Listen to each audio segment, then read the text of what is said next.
que se encontra em Filipenses. Eu já até preguei sobre esse texto, capítulo 4. Né? A gente tem feito o culto doméstico aqui, né? E a gente tem lido a palavra de Deus. Eu tenho lido um livro que é sobre Ruth, a gente tem comentado, né? Mas hoje eu gostaria de ler um texto da Escritura que pudesse ser um consolo para nós nesse momento, né? E não só um consolo, mas uma direção. E eu estava pensando em Filipenses capítulo 4, verso 6, né? Apesar de nós começarmos a falar sobre o verso 5, porque eles estão de certa forma interligados, o apóstolo Paulo aqui ele começa a dar várias admoestações gerais, né? E específicas também, né? Como a gente vê, que é no finalzinho da carta de Filipenses, nós acabamos de expor, né, no ano passado, e a gente percebe que o verso 6 ele vai estar relacionado com os versos anteriores, né? O verso 4 até o verso 7, né? Eles vão estar todos eles entrelaçados, apesar de serem assim, vamos dizer assim, subtemas de um tema maior, que seriam as admoestações gerais e específicas. Aí ele fala em alegria, fala em moderação, fala em ansiedade. Você vai perceber que essas coisas estão juntas, estão ligadas. Apesar de a gente não fazer essa ligação de uma forma assim, muito objetiva, a gente vai perceber isso. Eu gostaria de ler o texto e a gente orar e começar a falar sobre esse texto de Filipenses capítulo 4. Vamos orar. Senhor, queremos te agradecer, ó Pai, por toda e qualquer situação. Te agradecer, ó Pai, porque o Senhor tem nos trazido aqui até o dia de hoje, debaixo da Tua boa mão, da Tua misericórdia e da Tua compaixão. E pedir, Senhor, que o Senhor fale ao nosso coração através da Sua palavra e que ela possa ser aplicada à situação que nós estamos vivendo. Possamos, ó Senhor Deus, por meio do Teu Espírito, Senhor Deus, pegar aquilo que a Tua palavra está dizendo, Senhor, e aplicar à nossa vida, Senhor Deus. Na situação em que temos vivenciado, não só hoje, ou não só nessa situação mais específica, mas em toda a nossa vida, Pai. É o que nós pedimos em nome de Jesus. Amém. Bom, como eu falei para vocês, Filipenses capítulo 4, né, é o final da epístola, e o apóstolo Paulo está fazendo ali algumas admoestações gerais e específicas. Então, primeiramente, lá nos primeiros versos, né, ele fala sobre duas irmãs que estavam ali em discórdia e que tinham a necessidade de andar, né, com o mesmo pensamento. Aí, logo após, o apóstolo Paulo pede para que os crentes filipenses se alegrassem no Senhor diante das adversidades. A gente vê aqui que a igreja de Filipos passava por uma certa dificuldade, em especial o apóstolo Paulo estava preso, né? A igreja tinha certas perseguições, né? Não tão intensas quanto outras igrejas, mas também a gente vê lá no capítulo 2, né? No capítulo 1, ele falando sobre isso, a unidade da unidade cristã na luta, o título da Sociedade Bíblica do Brasil. Você vê ali no primeiro capítulo também uma certa oposição, uma oposição que existia ali na igreja, né? A igreja pós-apostólica, igrejas que estavam sendo formadas pelos apóstolos e discípulos do Senhor Jesus, geralmente oriundas, né, dos próprios judeus e do próprio contexto em que eles se inseriam, né? Ali no contexto greco-romano, que eles eram pagãos, e aí você entende toda aquela situação em que todas essas igrejas, de uma certa forma, em maior ou menor proporção, passavam, né, por algumas dificuldades. Agora, no verso 5 até o verso 7, nós vemos inicialmente, né, o apóstolo Paulo exortando os crentes a serem sinceros e bondosos e a ter um equilíbrio espiritual em toda e qualquer situação. E a situação que nós vivemos hoje pede isso também. O pano de fundo ali, como eu falei, de Filipenses, é uma igreja que enfrenta uma oposição ameaçada pelos perigos de um mundo hostil, com relação ao Evangelho. E essa exortação específica, ela nos chama a nossa atenção para como a posição da igreja, ou melhor, como a igreja deveria se posicionar diante dessas circunstâncias. Né? E aí, de uma certa forma, o apóstolo Paulo está convocando a igreja, por meio disso, tá, para uma vida que representa uma influência arrebatadora aquelas pessoas que não conhecem o evangelho, ou seja, nos seus vizinhos pagãos. E aí ele começa o verso 5 dizendo assim: seja a vossa moderação conhecida de todos os homens, perto está o Senhor. A primeira coisa que chama atenção aqui no texto é a palavra moderação no grego. Tá? Na nossa língua não existe uma palavra que possa expressar com precisão o que essa palavra no original ela representa. Mesmo porque, por moderação aqui, na língua original, nós podemos entender paciência, condescendência, cordialidade, caridade, amabilidade, gentileza, compreensão carinhosa, consideração, mansidão, magnanimidade, integridade, conveniência e retidão. Todas essas coisas estão inseridas semanticamente, ou seja, essa palavra dá a ideia de todas essas qualidades. Tá? E é a junção de todas essas qualidades combinadas que nessa palavra que é empregada aqui, que vai mostrar o sentido real dessa expressão para nós aqui no texto. Tá? João Calvino, quando ele comenta sobre esse texto, verso 5, ele lança duas possibilidades para a exortação que Paulo fala aqui com relação à vossa moderação. A primeira possibilidade seria um convite à renúncia aos nossos direitos. Então, moderação aí seria isso. Ou seja, ninguém teria ocasião de se queixar de aspereza ou severidade nesse contexto que Calvino está dizendo. Então ele diz assim, as suas palavras, ipsilitras, que todos quanto tiverem de tratar convosco tenham a experiência de vossa equidade e espírito humano.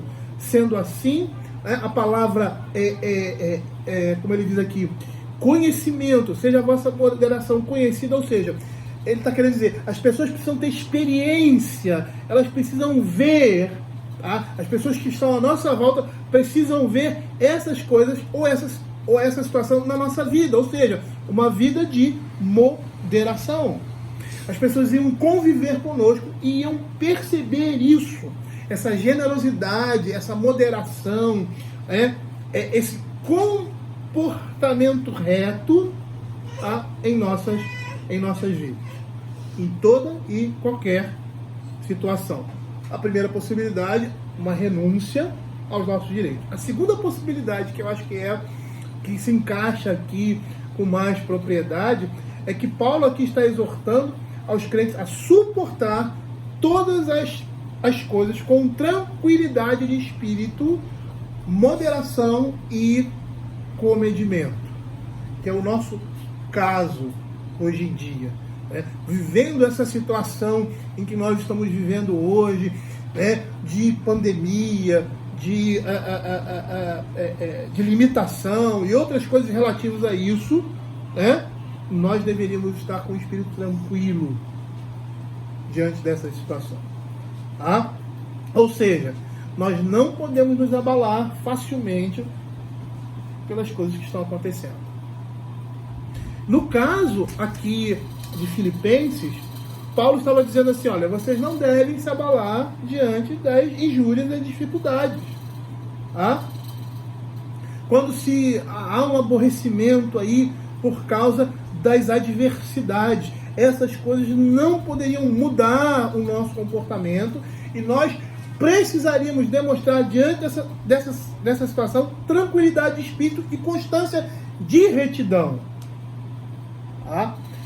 Esse deveria ser o comportamento, tanto em momentos alegres como em momentos de tristeza e dificuldade. Esse deveria ser o nosso comportamento. É por isso que ele vai falar, não estejais ansiosos mais adiante. Aí você vê que todo o texto ele está, apesar de serem recomendações gerais, eles estão atrelados. É interessante que essa palavra no grego clássico, ela conceituava traços daqueles que têm uma mente nobre, tá? E aí, por exemplo, do sábio que permanece leigo diante dos insultos, do juiz que é clemente no julgamento e do rei que é bondoso em seu reino. Essa palavra moderação no mundo clássico dava a entender isso aí. Tá? Nós temos Aristóteles, quando ele fala sobre esse tipo de moderação, ele dizia que essa palavra designava o meio termo feliz entre a paixão, e a falta de sentimento. É essa moderação. E como eu falei para os irmãos, eu acho que o que Paulo está dizendo aqui com relação a isso, ou seja, qual a perspectiva do apóstolo Paulo, a intenção dele, quando ele diz assim, seja a vossa moderação conhecida, ou seja, ele queria dizer que nós devemos suportar todas as coisas com tranquilidade de espírito, moderação e comedimento. A primeira perspectiva que Calvino dá com relação a isso era um convite à renúncia aos nossos direitos. E a gente percebe que, de uma certa forma, esse entendimento não está distante dessa segunda perspectiva, suportar todas as coisas com tranquilidade de espírito e moderação.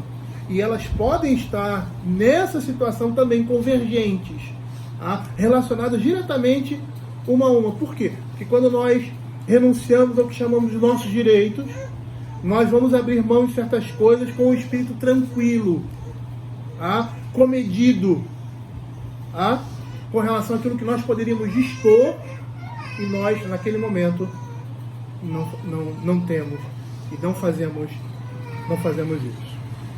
Existe um escritor latino chamado Cícero, ele faz uso dessa expressão,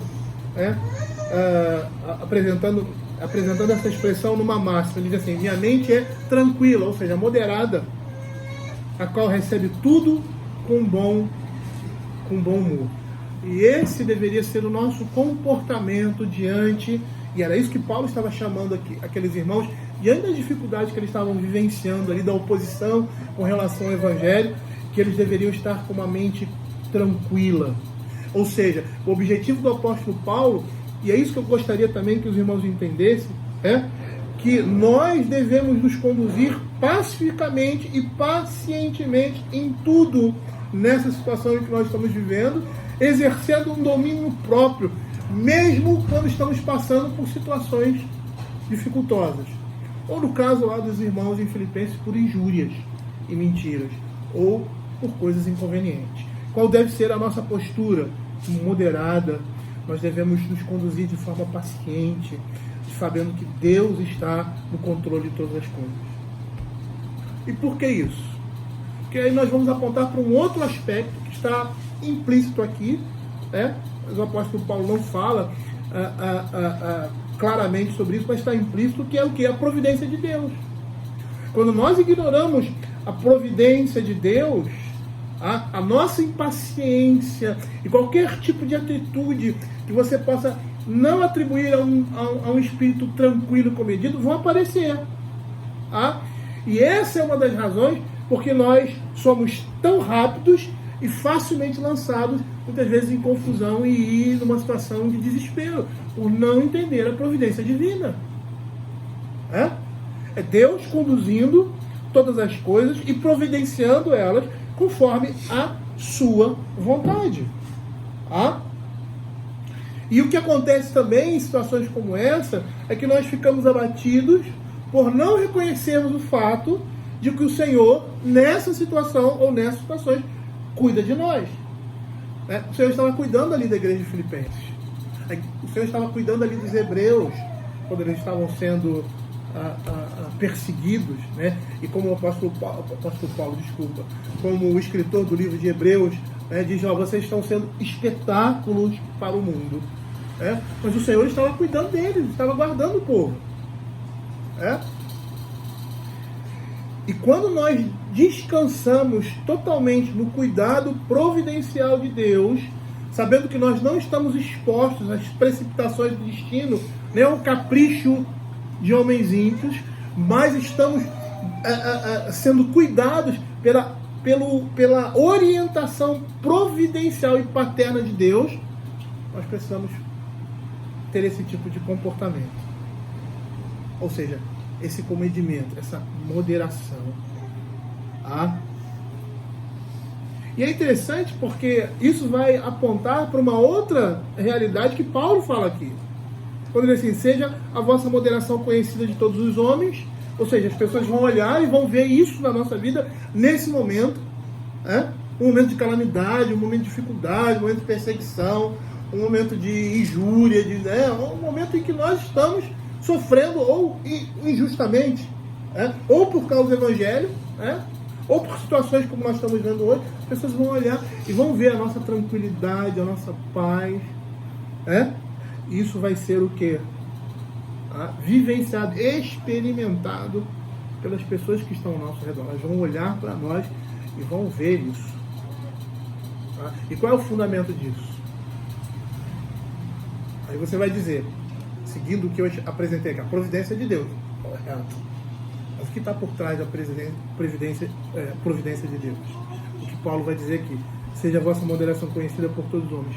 Perto está o Senhor. O Senhor está perto. O Senhor está presente. Matthew Henry faz um comentário interessante quando ele cita, e aí falando sobre aquele primeiro aspecto, de nós sermos privados dos nossos direitos, e de algumas coisas que nos são devidas, ele diz assim, em situações neutras, não corram para os extremos. Evitem a intolerância, a animosidade, sejam caridosos uns com os outros. A palavra moderação aí no original, significa uma boa disposição em relação a outros homens. E essa moderação é explicada lá em Romanos capítulo 14. Abre aí Romanos capítulo 14.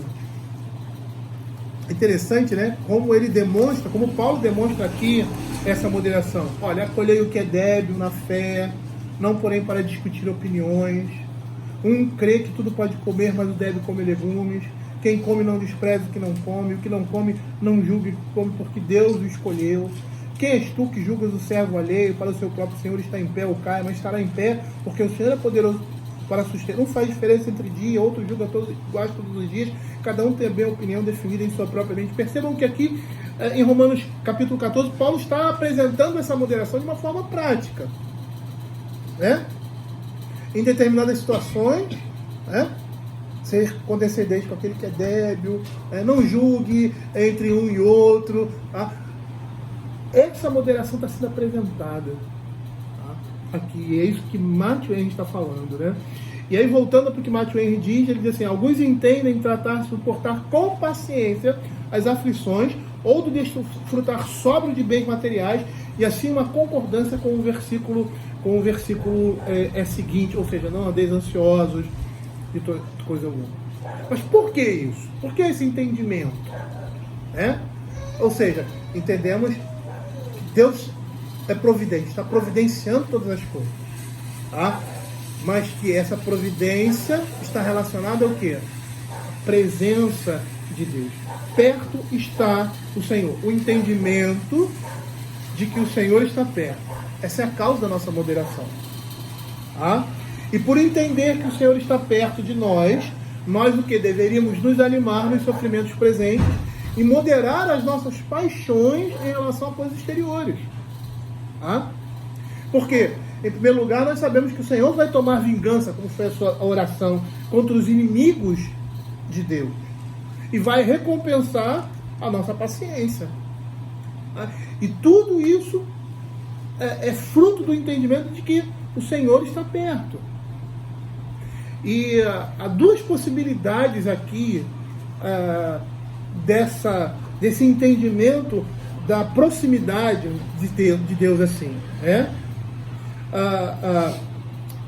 Um é porque o seu juízo está perto, ou porque ele se acha preparado ou próximo, e essa seria a ideia, para socorrer aqueles que são seus.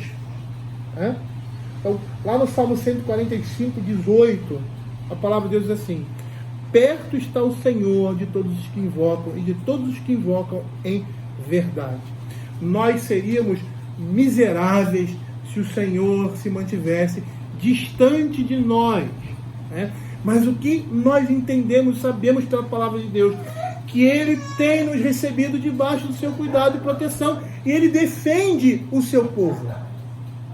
Tá? Não é necessariamente da morte, porque nós estamos vendo que tivemos algumas notícias de alguns irmãos que morreram nesse período.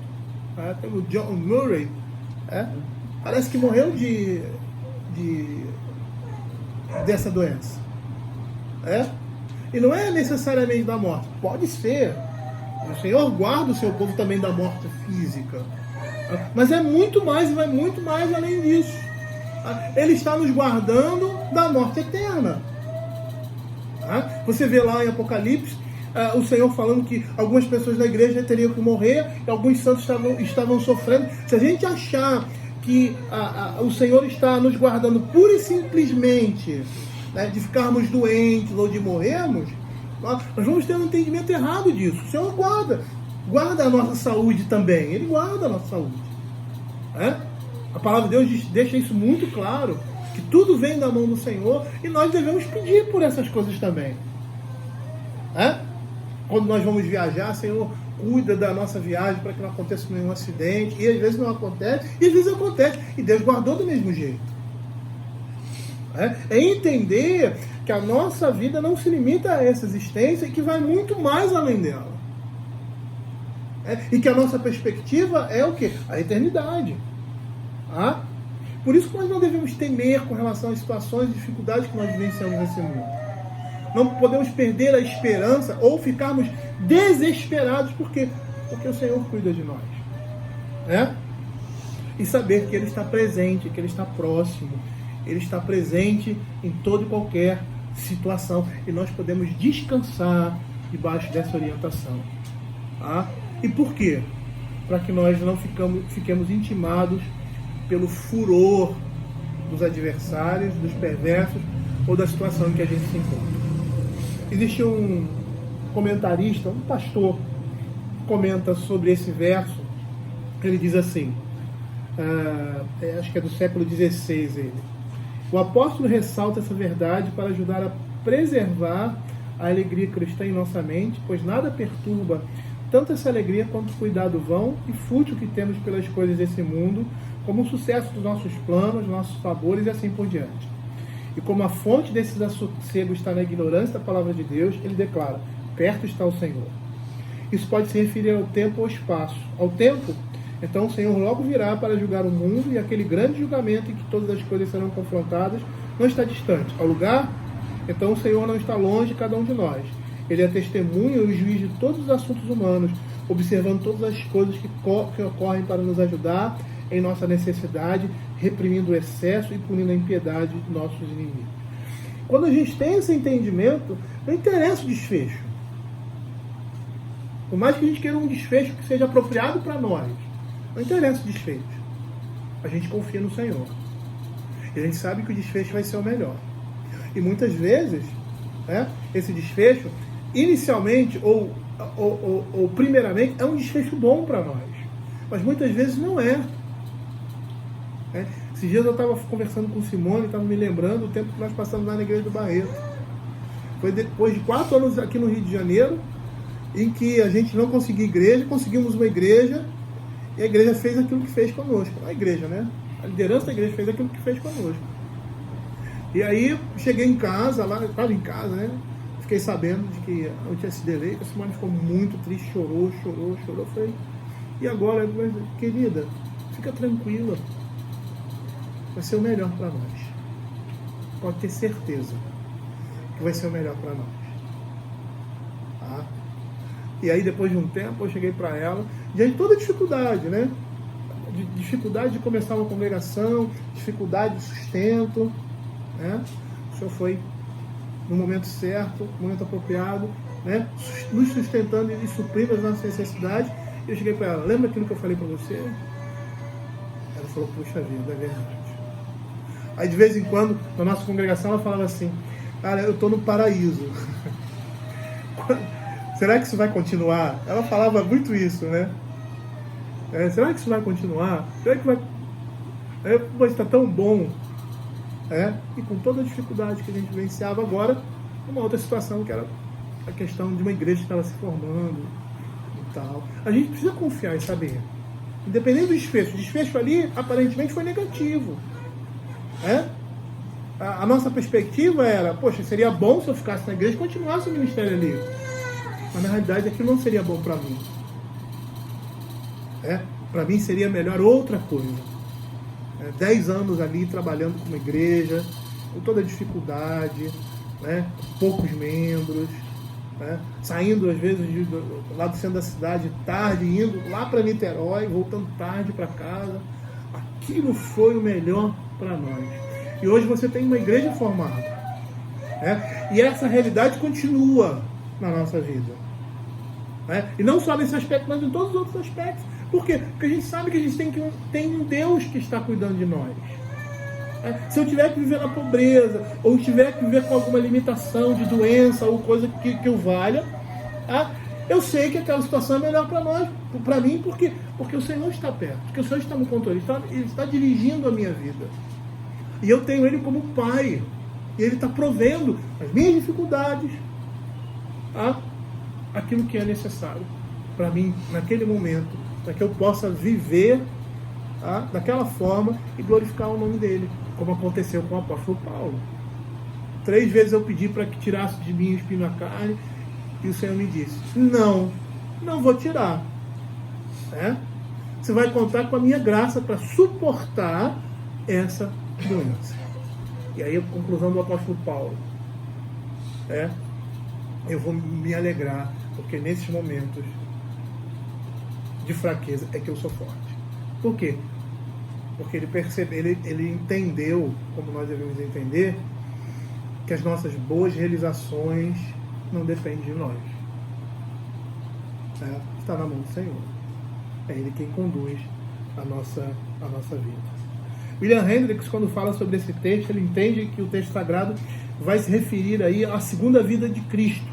E que tudo que acontece na história, como eu falei inicialmente, é preparação para essa segunda vinda, que na concepção da Escritura está próxima. Quando a gente vê a Escritura falando sobre isso, essa proximidade, e às vezes, poxa, 2000 anos até o Senhor chegar, já passou mais de 2000 anos. Se a gente fosse fazer uma conta matemática, se levou 2000 anos para o Senhor Jesus chegar, bem que essas datações não são muito, então depois de 2000 anos o Senhor volta de novo. Mas não é assim. Na plenitude, ou seja, na plenitude dos tempos, quando o Senhor Jesus Cristo veio e cumpriu todas as coisas que lá no Éden Deus havia falado, de uma forma muito simples, muito inicial, e que se desenvolve através da Escritura. A partir desse momento se estabeleceu a plenitude dos tempos, ou seja, o início do fim. E nós estamos caminhando para esse fim. E tudo que acontece, tudo que acontece nesse mundo, está relacionado a esse fim, a essa glória de Cristo, de Deus, que vai se manifestar no final dos tempos. Matthew Henry, fazendo um comentário em cima dessa perspectiva de William Hendricks, não que eles estivessem dialogando, o diálogo aqui sou eu que estou fazendo. Ele diz assim: a consideração da vinda próxima do nosso Mestre e a nossa prestação de contas final deveria nos animar nos sofrimentos presentes e moderar a nossa paixão em relação às coisas exteriores. Aí ele diz: ele tomará vingança contra os seus inimigos e recompensará a sua paciência. Nós estamos falando de pandemia, hoje em dia. Mas como eu falei aqui inicialmente, no início do nosso culto, acho que o problema maior do nosso país é o pecado. E um pecado que que aponta para o quê? Para corrupção, para imoralidade. E o Senhor vai vir julgar sobre isso tudo. Eu acho interessante quando muitos, e nós temos isso, não é só o nosso país, não. O mundo tem essa perspectiva messiânica com relação ao governo. Por que será? Apesar de ser uma perspectiva errada, tá? Mas todos que lançam, todos que, de uma maneira geral, o mundo lança sobre a sua liderança essa perspectiva messiânica. Ele vai resolver o problema do Brasil, ele vai resolver o problema da França, ele vai resolver o problema do... Tá? Mas por que por mais que muitas vezes nós temos essa perspectiva, não, a gente vai votar nessa pessoa, ou vai colocar essa pessoa, porque ele vai resolver essa situação. A nossa perspectiva não é messiânica. Tá? Por quê? Porque nós sabemos que a nossa existência não se limita a isso, o nosso bem-estar não está nesse mundo. Tá? O Alfredo Ferreira de Souza, ele fez uma live comparando, dizendo que o marxismo é uma religião, e comparando os pontos que são convergentes, ou seja, convergentes, entendam, né? Pontos semelhantes entre o cristianismo e o marxismo. E uma coisa interessante que ele fala ali, a gente sabe disso, a perspectiva de todas essas ideologias desse mundo, contrárias à palavra de Deus, é que a nossa redenção se encontra aqui, nesse mundo. Tá? Por meio de uma boa vida, de uma vida boa financeira, de um país, né, que dê condições a nós, né, que a gente viva com determinada liberdade, que a gente tenha acesso a bens de consumo, e essa perspectiva, não que isso necessariamente seja errado, entenda o que eu quero dizer. Você querer ter uma situação financeira boa, você querer ter, por exemplo, um país em que exista justiça, que as coisas funcionem e tal, isso não é errado, mas nós não podemos colocar o nosso coração nisso como se isso fosse a nossa salvação. E quando nós fazemos isso, nós estamos transferindo aquilo que é exclusivo ao reino de Deus para esse mundo. E muitas vezes, muitos crentes têm essa perspectiva. Tá? Fulano de tal vai resolver a situação do nosso país. Tá? E por mais que exista isso, por mais que você tenha uma pessoa que entre no governo e estabeleça essa paz, que muitas vezes é o reflexo da paz de Cristo, reflexo em que sentido? Tá? Não seria o reflexo, seria a oposição dessa paz. As pessoas querem uma paz social, porque na realidade o que elas almejam é a paz. E que elas necessitam é a paz em Cristo Jesus. Essa paz interna que nós temos. Porque lançam uma confiança e uma redenção nesse mundo que nós só podemos lançar sobre o Senhor e sobre o Evangelho.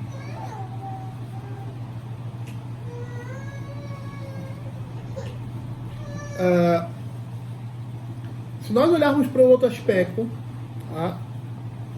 o aspecto da questão da localidade, ou seja, o Senhor está próximo. O texto está dizendo que o Senhor está presente em cada dificuldade, situação da nossa vida. Ele é o nosso protetor, e é isso que a Escritura diz, né? O Senhor é o nosso ajudador, o Salmo 121. Você tem ali expressões com relação a Deus que dizem isso. O Senhor é o nosso ajudador, eu não sei se é Azaziel, alguma coisa assim. Alguns nomes de Deus falam que Ele é o nosso protetor, que Ele é o nosso auxílio. E é nele que nós devemos confiar. Sabendo que no final de todas as coisas Ele vai trazer o juízo cabal e vai trazer para esse mundo aquilo que Ele estabeleceu desde a eternidade. Aquilo que a gente viu inicialmente no Éden, o Senhor vai trazer isso de volta.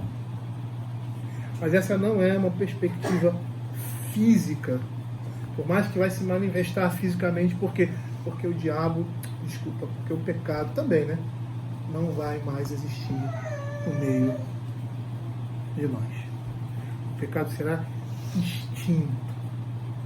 E enquanto estivermos nesse mundo, nós estaremos militando contra o pecado. E por melhor que seja um governo, ele nunca vai alcançar isso. Porque esse não é o propósito dele nesse mundo. Tá?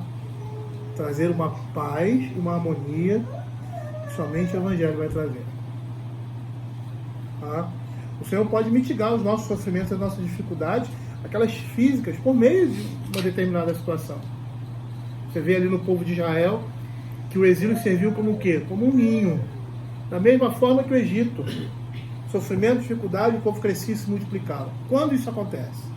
Isso é uma coisa incongruente. Tá? Debaixo da opressão, um povo cresce. Impossível isso. O que aconteceu com o povo judeu na Segunda Guerra Mundial? Debaixo da opressão, eles cresceram? Não. Morreram milhões de judeus. É? Em toda qualquer situação você vê isso. Mas aí você vê ali no Egito que debaixo da opressão e da dificuldade o povo de Deus cresce. Esse é um princípio. Debaixo da opressão e da dificuldade desse mundo, nós estamos crescendo. A igreja está se desenvolvendo. Porque Deus está sustentando essa igreja. E não só se desenvolvendo de fora para dentro, ou seja, em número, crescendo. Né? Mas de dentro para fora. Ou seja, o reino de Deus está crescendo em nós. Em meio a essa dificuldade, tá? Em meio a todas e qualquer dificuldade que nós passamos, o reino de Deus está se desenvolvendo dentro de nós. Nós estamos crescendo, o Espírito de Deus está agindo e nós estamos o quê? Sendo transformados à imagem de Cristo. É interessante nós percebermos como esses temas estão relacionados. A moderação com a alegria no Senhor e com a ansiedade descrita no verso 6. Tá? E qual é o propósito disso? Para que as desilusões não nos destruam, nem o futuro nos traga demasiadamente ansiedade. Por isso Paulo prossegue dizendo, não andeis ansiosos de coisa alguma. Tá? Paulo aqui nessas palavras, ele também exorta os filipenses, da mesma forma como Pedro faz, a lançar sobre o Senhor toda a ansiedade. Lá em 1 Pedro capítulo 5, verso 7, diz assim, lançando sobre ele toda a vossa ansiedade, porque ele tem cuidado de vós. Tá? E por que ele diz isso? Porque ele sabe que nós somos de carne e osso. Tá? Nós não somos feitos de ferro. Tá? Nós somos abalados pelas tentações e pelas dificuldades da vida. Tá? Mas a nossa consolação está aqui. O nosso refrigério está aqui. Tá? É depositar no Senhor, é lançar sobre Ele esses nossos anseios, essas nossas dificuldades, esses nossos medos. Descarregar no Senhor tudo aquilo que nos afadiga. É interessante que a psicologia ela tem um princípio que é um princípio distorcido, mas que é uma verdade. Todo erro tem uma verdade por trás. Já dizia Agostinho, né? Todo erro tem uma verdade por trás que foi, vamos dizer assim, corrompida. Tá? Então, por exemplo, quando você senta num consultório e começa a falar, você começa a colocar para fora aquilo que te deixa angustiado, você vê que você melhora.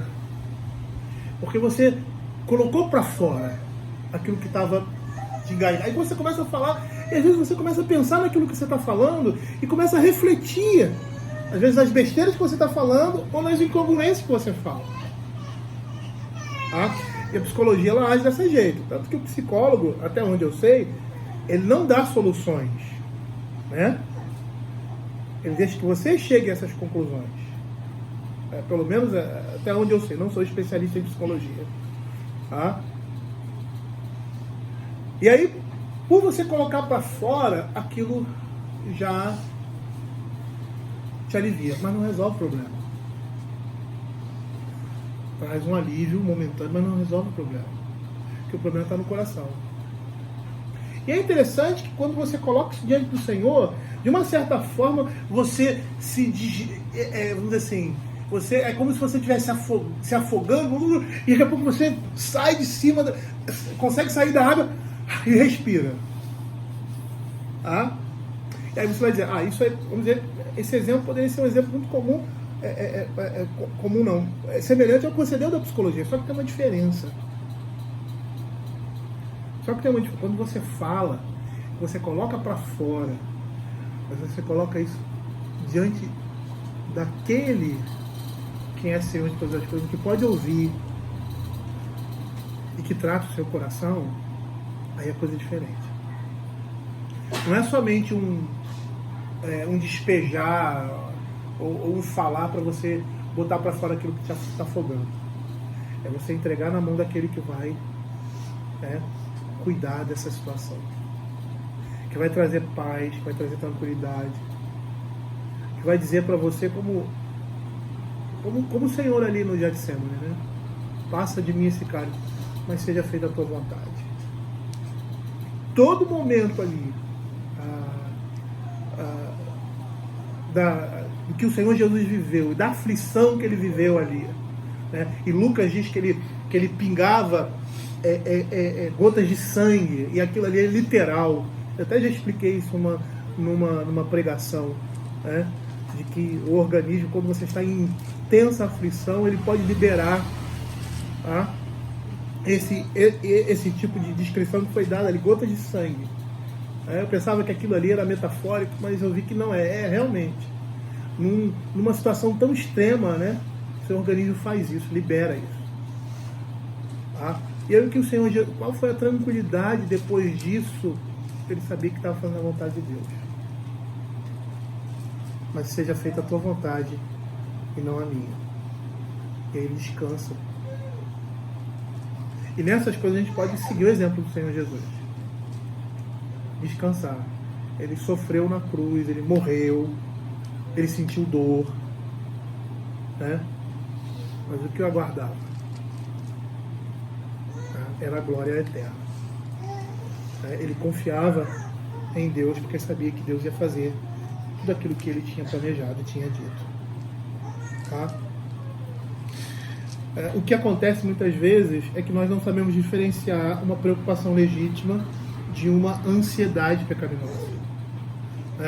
Matthew Henry, ele nos ajuda nesse sentido quando ele diz que esse mesmo pensamento é encontrado lá em Mateus capítulo 6, verso 25. Ele diz assim: não andeis cuidadosos, a tradução dele, quanto à vossa vida, isto é, evitai a inquietação e ansiedade, pensamentos perturbadores das necessidades e dificuldades da vida. Aí ele diz: observe, o dever e interesse dos cristãos é viver sem ansiedade e preocupação. Existe uma inquietação diligente, que é nosso dever, e ela consiste em uma prevenção sábia, uma preocupação devida. Mas existe uma inquietação desconfiada e receosa, que se torna pecado e insensatez, e que somente desconecta e distrai a mente. Não estejais inquietos por coisa alguma, para que em vossa inquietude não desconfieis de Deus, e vos torneis desqualificados para o seu serviço. Percebam aqui qual é a preocupação do apóstolo Paulo, expressa ali por Matthew Henry. Por que nós devemos lançar isso no Senhor e nos aquietar? Porque sabemos que Ele é o nosso Deus. Sabemos que Ele providencia todas as coisas, que Ele é o Senhor das nossas vidas e que Ele está cuidando de nós. Não que nós não possamos nos preocupar com a família, com esposas, com filhos. Não é isso que o Senhor Jesus Cristo lá em Mateus 6 diz. Mas Ele está proibindo aquela ansiedade que é incômoda e se torna um desespero, como tormento daqueles que são escravos do dinheiro e desejam acumular riquezas. E lá em Mateus 6 ele diz assim: os gentios que não têm Deus agem dessa forma. E por que eles agem dessa forma? Porque eles não têm Deus. Eles são ansiosos porque sabem, ou seja, porque desconhecem a esperança de vida. Eles não têm essa esperança. Eles não têm essa certeza. É como se eles estivessem lutando sozinhos. É como se eles estivessem no mundo por conta própria. Engraçado, esses dias eu estava pensando a respeito disso.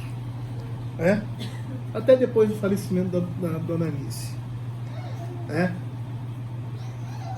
Quando você sai de casa, você forma uma família.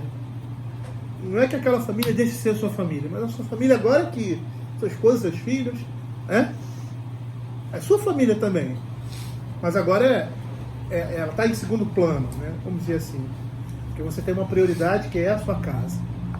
É interessante, quando meu pai morreu, e eu estava pensando nisso, no tempo que a minha mãe, eu sempre pensei nisso, né? Os meus pais morrerem e tal, e aquela coisa toda.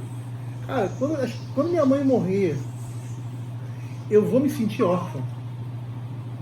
E olha que eu sou um burro velho.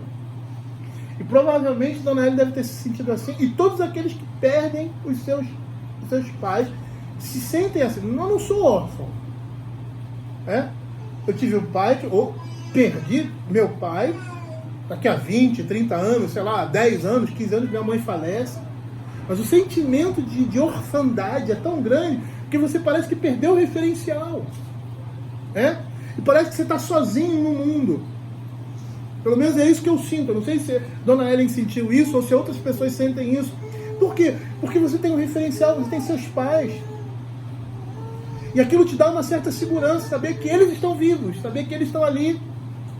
Por mais que você hoje esteja cuidando deles, porque estão velhinhos e tal, e aquela coisa toda, mas como você tem esse sentimento de orfandade. E é assim que o ímpio se sente nesse mundo, por quê? Porque ele não tem esperança, ele não tem Deus. Mas nós não somos assim. Nós não somos órfãos. Nós temos um Deus que é o nosso Pai. E é por isso que Paulo diz: em tudo, porém, sejam conhecidas diante de Deus as vossas petições pela oração e pela súplica. Ou seja, o remédio adequado para a ansiedade é nós abrirmos efusivamente o coração a Deus por meio da oração. E o contexto da epístola aqui põe em ênfase sobre aquelas circunstâncias que poderiam ser motivos de inquietação da nossa parte, como nós estamos vivendo hoje. Mas o que o apóstolo Paulo diz? Não estejam ansiosos de coisa alguma. Em tudo, porém, coloquem diante do Senhor. Então a gente deve abrir o nosso coração diante do Senhor em toda e qualquer situação, e não somente no que nós estamos vivendo hoje, e colocar isso diante de Deus. Mostrar os nossos desejos, as nossas aspirações, os nossos medos, e Deus quer que nós façamos isso conhecidos diante dele. Através do quê? Da oração e da súplica. Será que ele desconhece? Não, ele conhece, mas isso é um tratamento para o nosso coração. Lembra daquilo que eu falei de psicologia? O ser humano funciona assim. Deus criou o homem desse jeito. Então, no momento que você coloca para fora, você se sente aliviado, mas não é o colocar para fora. A questão não é essa. A questão é você colocar diante daquele que é o Senhor da sua vida. A psicologia está indo até a metade do caminho. Porque o restante do remédio para o alívio da alma é entregar isso diante daquele que é o nosso Pai, que é Deus. Nós não estamos órfãos.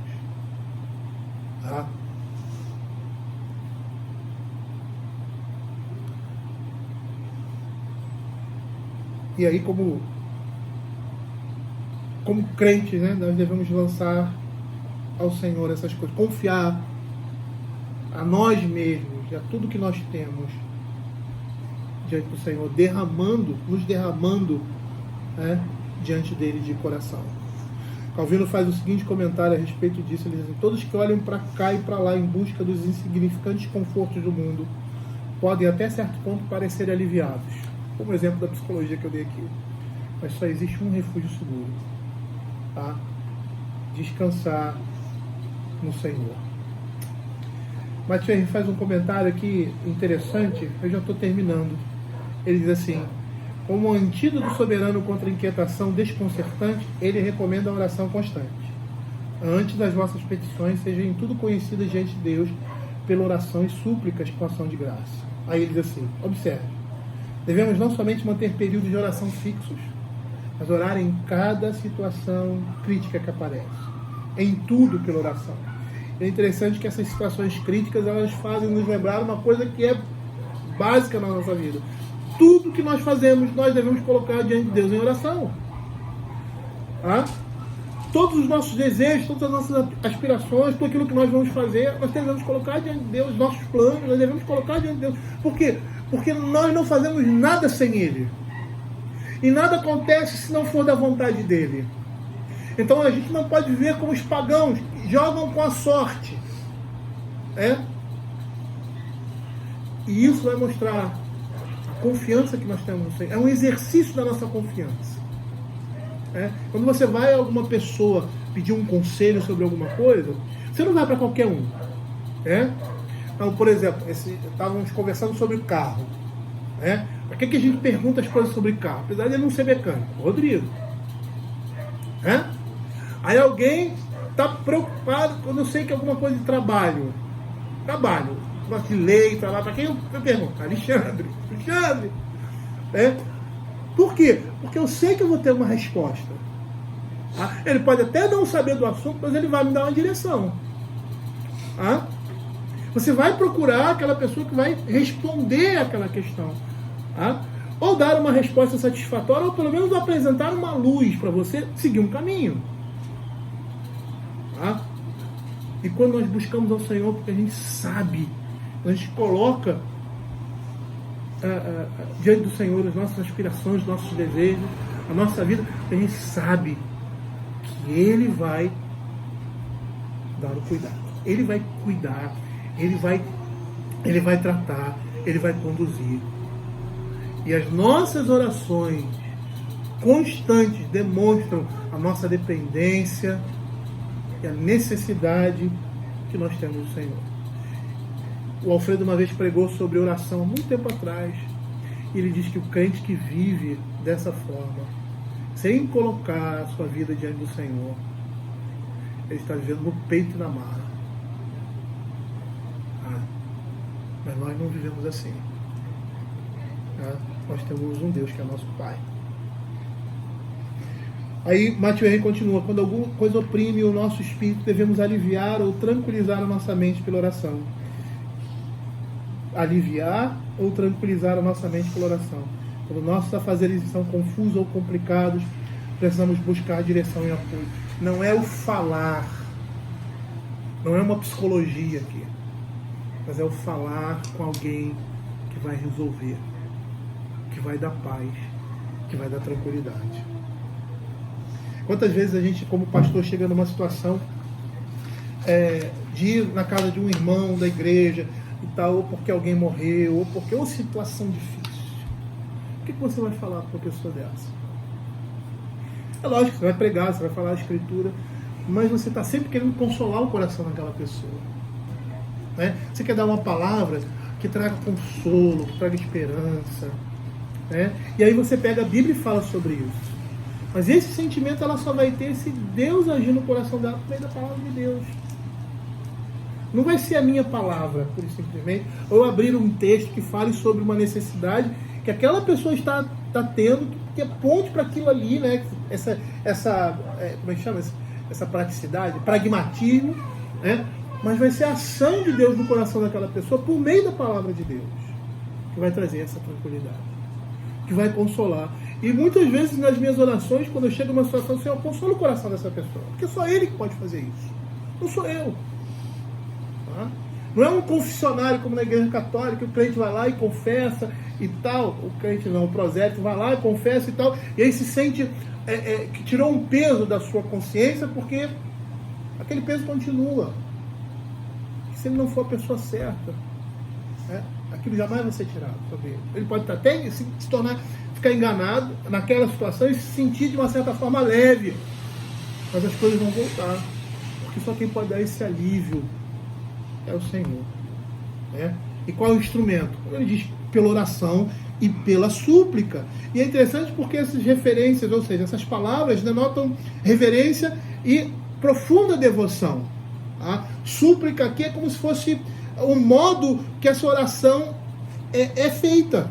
Por quê? Porque vai apresentar humildade de clamor para que Deus supra as necessidades que ele está sentindo ali naquele momento. E Paulo acrescenta as ações de graça, e acho isso formidável. Por quê? Porque é algo que deve acompanhar as nossas orações, as nossas petições. E isso implica humildade, submissão à vontade de Deus, reconhecer que essa vontade é sempre melhor. Nós devemos agradecer a Deus, colocando essas coisas diante do Senhor. Eu dei aquele exemplo daquela situação que nós vivemos ali na igreja, que eu não fui eleito e tal, e por mais que eu não tenha me expressado essas palavras. Querida, você tem que ser grata diante de Deus e tal, nesse momento de tristeza. Isso estava embutido ali. A própria percepção de entender que aquilo era o melhor para nós, naquele momento, e que a gente poderia ver isso depois. É você entender que a sua oração e tudo aquilo que você faz está por trás da gratidão a Deus.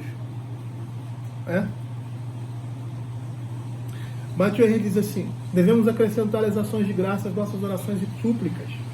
Não devemos buscar apenas posses e bens, mas ter um suprimento de misericórdia em nossa vida. O reconhecimento agradecido daquilo que temos indica uma disposição mental correta e será decisivo para as bênçãos posteriores. E aí, qual é a consequência disso? E a paz de Cristo, que excede todo o entendimento, guardará o vosso coração e a vossa mente em Cristo Jesus.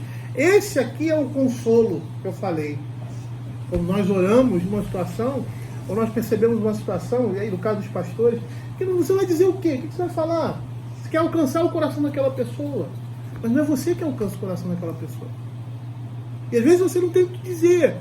E a sua única oração é ser consola o coração desse irmão.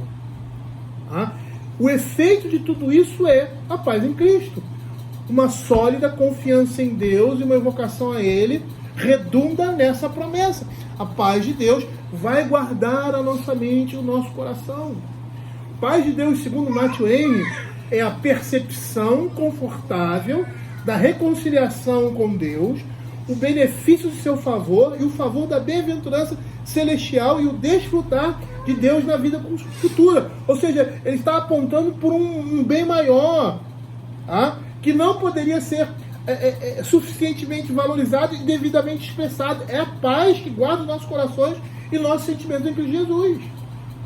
E essa situação nos faz pecar nas dificuldades e afundar diante dela. É essa paz que faz esse conforto que só Deus dá.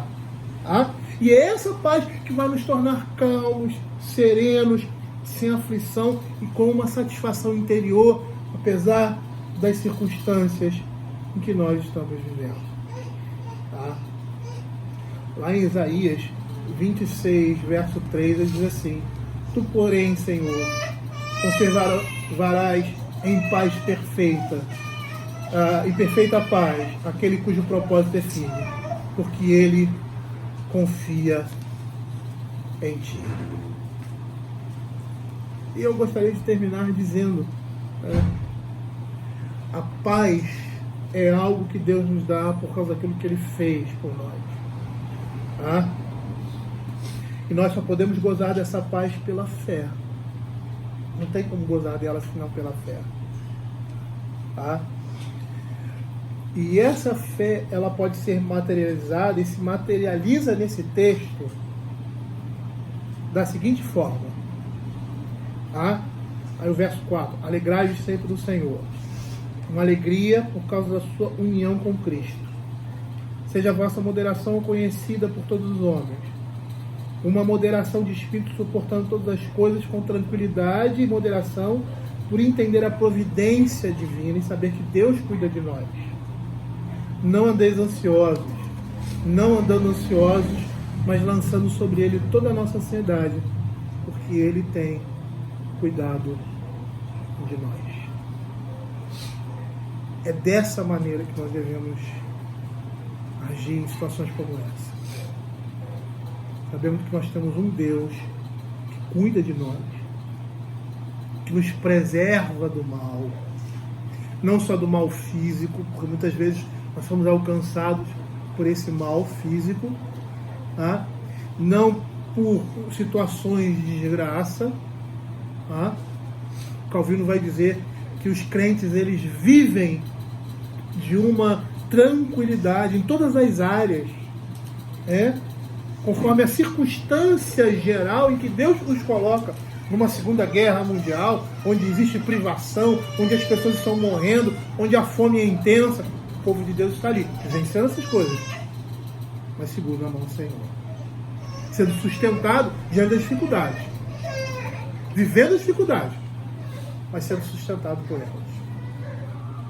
E se aquele momento for o momento em que eles vão morrer, em que eles vão deixar esse mundo por meio dessas coisas, eles vão morrer, eles vão deixar esse mundo por meio dessas coisas, mas eles estarão na glória, porque o Senhor os preserva e os tem na sua mão até o fim. E essa é a segurança que nós devemos ter.